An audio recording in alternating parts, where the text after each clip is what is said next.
It's time for your primetime forecast from Dr. Don's weather page in the Shepherd's Weather Center. Now, here's Dr. Don. All right, here we go, folks. Don't forget to go over to paypal.me/Dr. Don WX to support our efforts. This is your primetime forecast for Wednesday, October 7, 2020, in the Shepherd's Weather Center. Here's the latest on Hurricane Delta. Hurricane Delta absolutely exploded this morning, and now we have a Category 4 hurricane out in the Caribbean with top sustained winds of 140 miles per hour. Delta continues to move off to the northwest at around 16 miles per hour. Yucatan Peninsula is going to get hit pretty hard when this storm passes there over Mexico, and then back out into the southern Gulf of Mexico. Then we expect a turn to the north. After landfall, a turn to the northeast, and this will affect the weather across the Gulf Coast regions of the United States. Let's go ahead and take a look at the latest cone from the National Hurricane Center. That M that you see there denotes major hurricane. So we have a major hurricane now, and we'll hang on to that all the way until Friday morning around 8 a.m. We think that Delta will lose a little bit of intensity before making landfall, but it's not going to matter a whole lot because this is going to be a devastating storm there along the Louisiana coast. Right now, it looks like landfall will be south of New Orleans, and then the track will either be directly over New Orleans or just to the west of New Orleans, which will bring the worst part of the storm right over downtown New Orleans. Of course, we all know where Lake Pontchartrain is. We know what happened when Katrina came through. Could we have a similar situation here? I certainly hope not, because there has been tremendous work done on the levees since Katrina. So I would not expect to see the same type of flooding range that we saw during Katrina, or at least not the effects that we saw during Katrina with all the flooding, but for two reasons. Number one, they've worked on the levees, done a tremendous amount of construction down there since then, and also Delta should be moving at a much faster clip than what Katrina was. So it's not going to sit there for days and rain. All right, so we still have a hurricane, though, as it moves on shore near New Orleans. So we are going to be looking at significant damage, I'm afraid, there in the New Orleans area and to the south of New Orleans. So I know what the $64 million question is, and hang on, we're going to get there. Let me show you a couple of other things, though. Here is the intensity guidance from the National Hurricane Center, and you can see we're at Category 4 now. And most of the models keep it at Category 4. There are a handful of models that take it to Category 5 before landfall. And then there are an equal number of models that bring it back down to a strong Category 3. But understand, folks, once we get to Category 2, above that, it really doesn't matter, because there's going to be damage from wind, there's going to be flooding, there's going to be surge. All of the effects that you would expect from a hurricane are going to be there. Once we get past mid-range Category 2, it's kind of like saying, well, it's cold outside at 32 or it's cold outside at 0. It doesn't matter. It's cold either way. Well, that's kind of the same philosophy with a hurricane. Once we go above a mid-level Category 2, it really doesn't matter. So don't focus on this, and don't get lulled into a false sense of security if the hurricane does weaken just before landfall. Oh, it's weakening. It's not going to be a big deal. If we're at Cat 4 and it weakens to Cat 3 before landfall, it's still going to cause a mess down there. So don't get caught up in all of that. All right, so the next thing I want to show you is the guidance, the track guidance. And the thing that has impressed me the most since we started talking about this toward the end of last week is that all of the computer models have been grouped fairly close together since the very beginning of all of this. And that's an indication to me that the National Hurricane Center has a pretty good handle on where Delta is going to go. And you can see that this track, this is not the official National Hurricane Center track. This is a product that averages multiple different models and then gives us what's called a spaghetti model, because it looked like you threw some spaghetti up on the wall and it stuck. But you see that they're all grouped together fairly closely. This particular model shows it maybe a tad bit west of New Orleans, between New Orleans and Lake Charles. Well, remember Hurricane Laura just a couple of months ago? Yeah, there are places around Lake Charles that still don't have all of their utilities turned back on, and here we go again. But it's going to be so close to New Orleans, it's not going to matter much there either. If it is over New Orleans or just to the west of New Orleans, it's still going to put the dirty side of the storm right over New Orleans. So it's going to be pretty bad down there. All right, so then the storm tracks to the north. It comes across central Mississippi and maybe into northwest Alabama, or maybe extreme northeast Mississippi before going up into Tennessee. And let's go back to the track cone of uncertainty here. We see that landfall will be somewhere pre-dawn Saturday morning. We're showing it near New Orleans around 8 a.m. Saturday morning, so landfall sometime after midnight Friday night into the wee hours of Saturday morning landfall. And then by 8 a.m. Sunday morning, we're looking at northwest Alabama. So that's going to put whatever we end up getting in East Alabama in here probably Friday night through Saturday night. We could see some rain begin as early as Thursday evening, and I'll show you that in the forecast in just a few moments.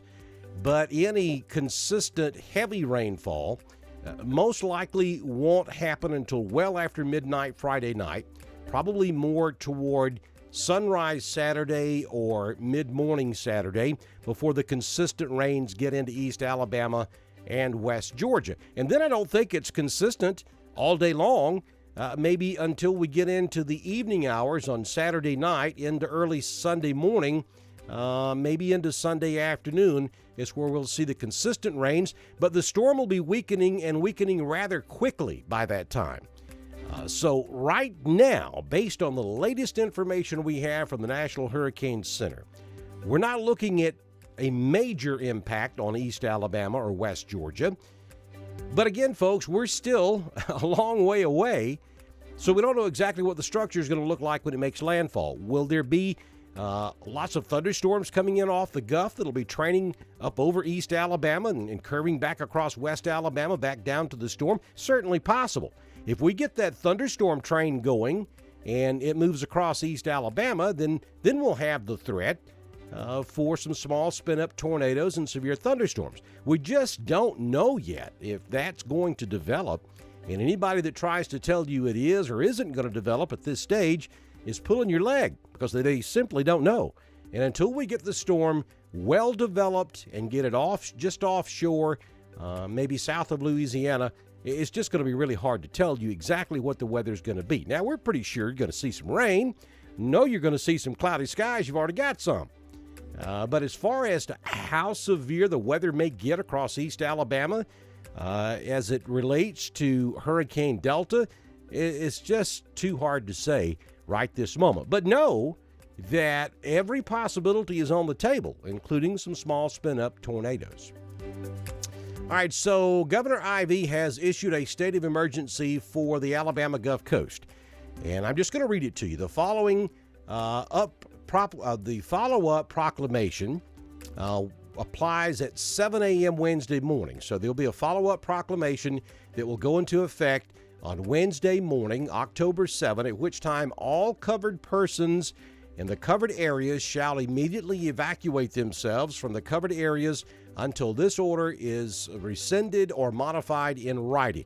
Now, the covered areas mean the town of Dauphin Island and all of Baldwin County south of the Intercoastal Waterway. Covered people means anyone who doesn't have a hurricane pass or a decal issued by a municipal government in the area or a business license issued by a municipal government in the area. So if you fit the definition of a person that is going to have to evacuate, then take note of that. If you live out there on Dauphin Island or south of the Intercoastal Waterway in Baldwin County, then you have been ordered to evacuate and that'll start at 7 a.m. on Wednesday morning. There is still a good bit of uncertainty of exactly where the storm will make landfall, and there's still that possibility that the storm could turn to the right or to the east and could possibly take aim at the Alabama coast. Here's the part of uncertainty. You see right there across the extreme northern part of Mexico, the storm may move across the mountainous regions. We think that's going to happen because of what's left of Gamma, pulling it back off to the west. But if that doesn't happen and the storm shoots the straits right there between Cuba and Mexico, it's possible the storm could curve back to the right a bit before making landfall. So the Hurricane Center feels pretty good that they've got this track right, and I have a lot of confidence in it also. But there is still so far away, there's still that possibility it could turn a little bit to the right. And this is going to be a mean storm when it makes landfall. So Governor Ivey taking no chances here and going ahead and ordering a state of emergency and evacuation orders for Dauphin Island and southern Baldwin County well in advance so that everyone has time to get out. I think she has made the right call. All right, more about our forecast and the effects expected here in just a few moments. Here is your Storm Prediction Center convective outlook for your Wednesday. And you can see that we're starting to, on Wednesday, see a few general scattered thunderstorms there in North Florida, maybe up into southern Georgia, southeast Alabama, along the Alabama coast and the Louisiana coast. So certainly some showers and thunderstorms will be possible there on your Wednesday, but nothing across East Alabama or West Georgia on your Wednesday. Then we take a look at your national map in motion. We have that stalled out front down there across South Florida, kind of washes out a little bit and then maybe backs up. We've got a line there across South Alabama, high pressure above that. It's a complicated forecast. There are a lot of elements taking place here. That front across Alabama and what's left of Gamma working in unison may help push the storm a little bit to the west. If that high pressure breaks down sooner than expected, or if that front's not quite as strong, then the storm naturally wants to go to the right. So that's all the more reason why, don't etch this in stone that it's going to make landfall in South Louisiana. It looks probable at this point, but that could all change, and it could change pretty quickly. Here's your Goes East Southern Mississippi Valley satellite shot. This is valid on Tuesday as of about 4:35 Central Time. And we can already see some high-level clouds up there in the upper levels of the atmosphere streaming in off the Gulf of Mexico, back up across central Alabama, east Alabama into west Georgia. And yes, that is associated with Delta and Gamma. So that'll give you some kind of idea just how large this storm is. We're already seeing rain bands coming on shore down there along the Alabama Gulf Coast. Here is the expected rainfall amounts through the next 5 days for the southeastern United States. And yeah, see, it doesn't look that tremendous. We're talking across East Alabama, and I'm looking at this for the very first time as well. This was just updated. So we're talking 2 to maybe 3, and 3 would be in spots. So 2 to 3 inches total rainfall through the next 5 days across East Alabama. Now, this model may not be picking up what is expected once the storm makes the turn. And just looking at it without looking at the raw data, I'm going to say that's the case. But still, we're not talking about 6, 7, 8, 9, or 10 inches of rain. 2 to 4 inches of rain, that's a good old summertime thunderstorm. We can handle that. As long as we don't get more than that, we'll be okay. Here's the other thing. This storm is going to accelerate once it makes landfall. So it's going to truck on out of here fairly quickly. So it's not going to hang around and rain for days if the forecast is correct. And that's the part we're going to have to watch closely over the next couple of days. Here are your local temperatures for East Alabama for your Wednesday. We go to 84 in Roanoke and Wadley, Wedowee, 83 in Woodland, Ranburne 83, 84 in LaGrange. We'll also do 84 in Dadeville. And we'll top out at 86 down in Auburn. Current conditions across East Alabama. Our wind is calm. Humidity is 70%. Dew point 68. We have 77-degree temperature. Mostly cloudy to partly cloudy skies depending on where you are in East Alabama.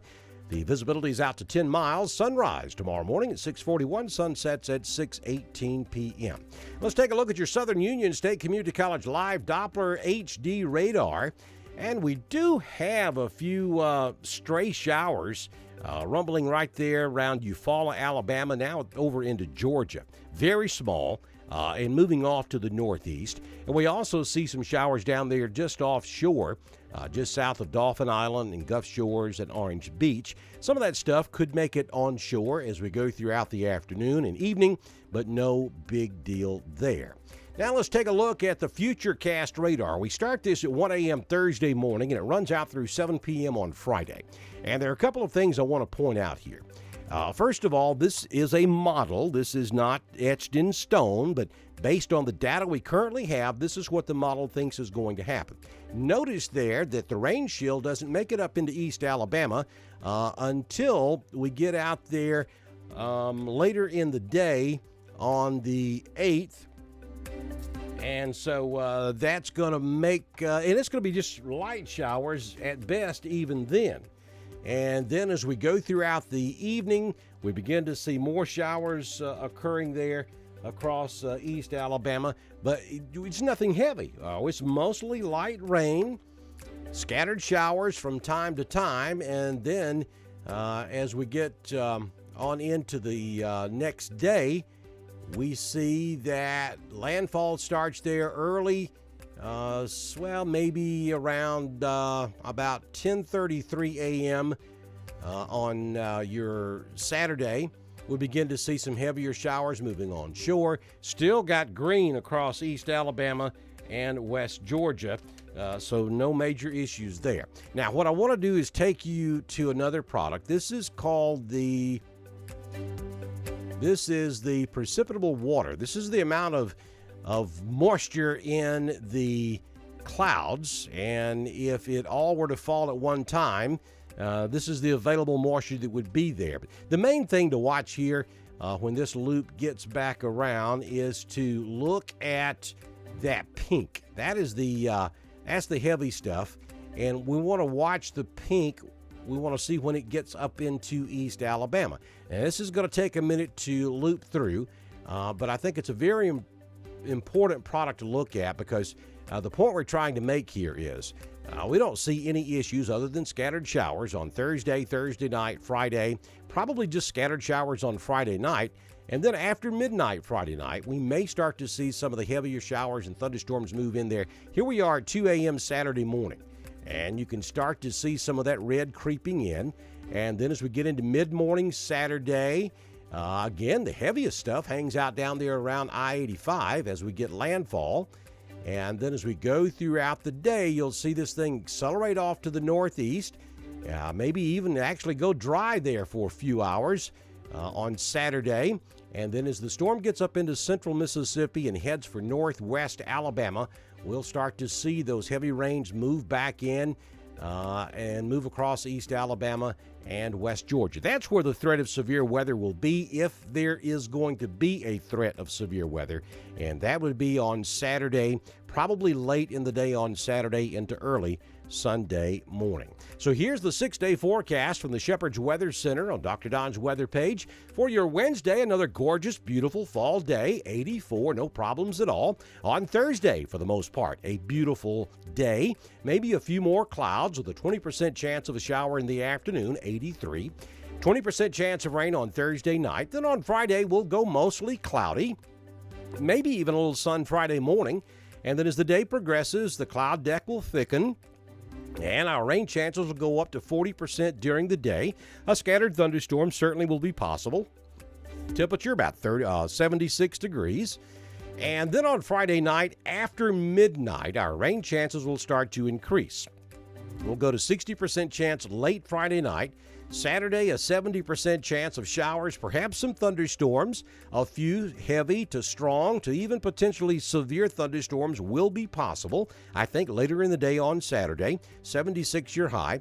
Overnight Saturday night, about a 60% chance of rain. And by the time we get up Sunday morning, the storm should be weakening as it pulls away, and I think it will take the rain threat with it. So only about a 30% chance of rain out there for Sunday right now, 77% or 77 for your high. And then on Monday, maybe some wraparound moisture or residual moisture hanging around, but I think we see more sun, especially by Monday afternoon, than clouds, and only a 30% chance of rain. I've had a ton of questions about the beach. Several folks had plans to go to the beach on Thursday. As far as Gulf Shores and Dauphin Island and Orange Beach is concerned, you're probably going to need to put those plans on hold, at least until we see exactly where landfall is going to be. But now, if you're going to be over in Panama City, unless something drastic changes, I think you'll be fine. Now, this is going to be stormy, and there's going to be rain showers. There's going to be thunderstorms. The surf is going to be horrible. The red flags are going to be flying. You're not going to be able to go in the water. But it all depends, and I can't tell you whether you should go down there or not, but it depends on your tolerance level of rain and storms. If a little rain and a few thunderstorms don't bother you, then by all means go. Right now, based on the information we have, no hurricane conditions in Panama City. Now, the further west you go, back toward Pensacola, Gulf Shores, Dauphin Island, Biloxi, you're getting into at least tropical storm weather, if not hurricane weather, by the time you get to Biloxi. So that's a different story. But for Panama City and points to the east, I think you're fine if you don't mind some rain and an occasional thunderstorm. That's what I would leave with you if you're asking the question on whether you should go to PC or not. Then, as we look at your extended forecast, maybe a few showers and thunderstorms around on the 13th. And then it's back to beautiful weather, maybe a little bit warmer than what we've had the last week or so, but still very pleasant fall weather starting on the 14th, going all the way out through the 18th. Hey, don't forget to check us out at drdonwx.com. Also, check out the Mixlr app over on the God's Country page where you can listen to Mixlr anywhere in the whole wide world. Click on that YouTube link at the top of this video. Take you over to Dr. Don's weather page on YouTube where you can subscribe to our channel and click on that little bell so that you're guaranteed to get notified when we go live for severe weather. Our partners include Joey Knight at Anchor Roofing, 706-326-2438. Judy Aubrey at Shepherd's Fine Jewelry and Gifts in downtown Roanoke, 334-863-2812. Neil Johnson, Superior Heating and Air Conditioning, 334-646-0331. Mr. Brandon Brown at BR Construction, 334-744-1507. Southern Union State Community College, Wadley, Opelika, and Valley. Becky Rainwater at RE/MAX Lakefront, 256-610-1390. By Auction 431 South, Joey Knight at 256-252-8932. Made in the South, a division of Southeast Soft Wash, 334-863-0084. Mark Mitchell at Bama Diesel Repair in Woodland, 256-201-3685. Jimmy Stevens of Jimmy Stevens Construction, 256-610-1364. And Jamie Dukas, your Alpha Insurance Agent, 256-452-5131.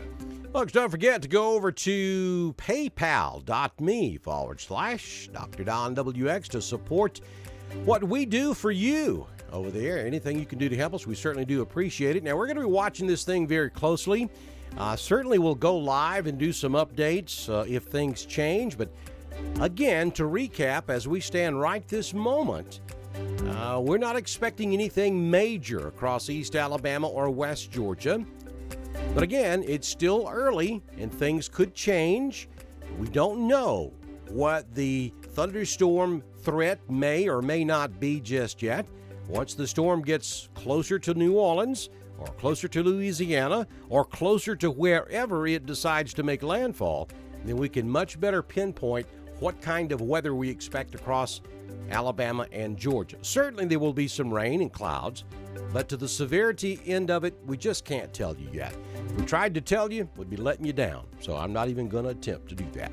But in the next 24 to 48 hours, we should be able to do a little better job on telling you what your weekend is going to look like across East Alabama and West Georgia. Good Lord willing, and the creek don't rise, I'll see you back in here on Wednesday, if not sooner. Meanwhile, watch your Facebook. I'll be posting information as we get it from the National Hurricane Center. From Dr. Don's weather page.